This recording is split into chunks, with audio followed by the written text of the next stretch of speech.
going back to the first part of your answer there, Sean, sort of relief that there's someone in charge that they can deal with, that America has got a firm hand on the tiller coming along.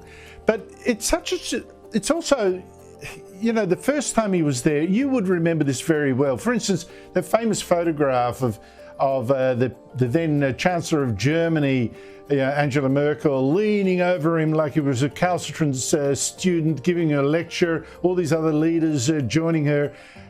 There seems to be now a respect, which he could well have done within the first term, but seems to me to promise some real action in this second term.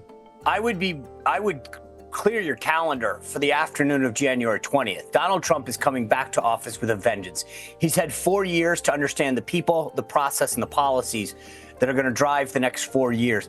I think that these world leaders initially kind of thought that Donald Trump was a fluke in 2016, and we're going to lecture him about how the world works. And after Donald Trump, frankly, learned the system, if you will, I think they're very concerned about him coming back in office because he knows exactly the buttons to push, when to push them, and how to push them. And he's not going to have a bunch of people to put the brakes on. He is surrounding himself with people who understand that they're coming back into this administration to implement his policies.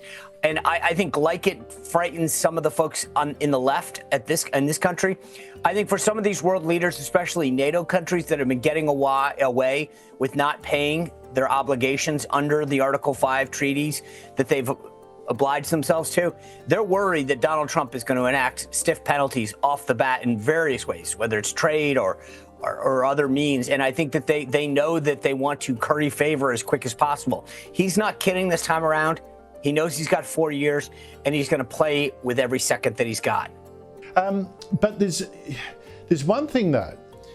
Syria, right? You've had the fall of the dictator there who's fled to Russia, the opening of his prisons, stories of the torture of prisoners. You see the explosion of joy that this butcher who used chemical gas against his own people, you see the explosion of joy that is gone.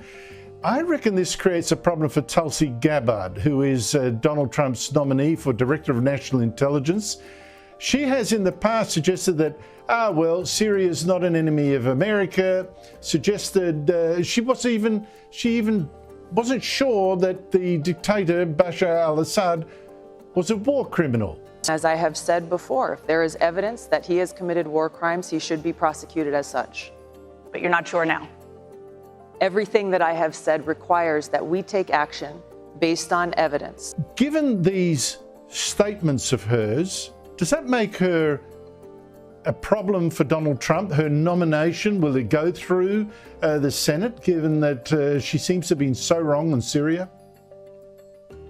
I think she actually probably caught a break, Andrew. By Assad being, fleeing the country, there's a lot less concern about him being there and how we would deal with him, et cetera. So she may have actually caught a break on the timing of that. She's going to have to answer for her comments and her policies when she meets with these senators. I think that's something they're going to press her on. But I've said this before, and I just want to make sure people understand. She is a military officer here in the United States, and by virtue of that, maintains at minimum secret and from what I understand, a top secret clearance. So any conversations or concerns that she had by others have been, should have been at least rectified by our security clearance process. So if there was grave concern about interactions that she's had or positions that she harbors, those usually get flushed out in that process. So I would just argue that there's a little bit of pre-clearance that's been done by the very virtue of her serving in the military at the level that she has. I would hope so, although her softness on Putin too has been a concern, so we shall see how this all plays out. Sean, it's been fantastic to have you on the show this year. This is our last time together.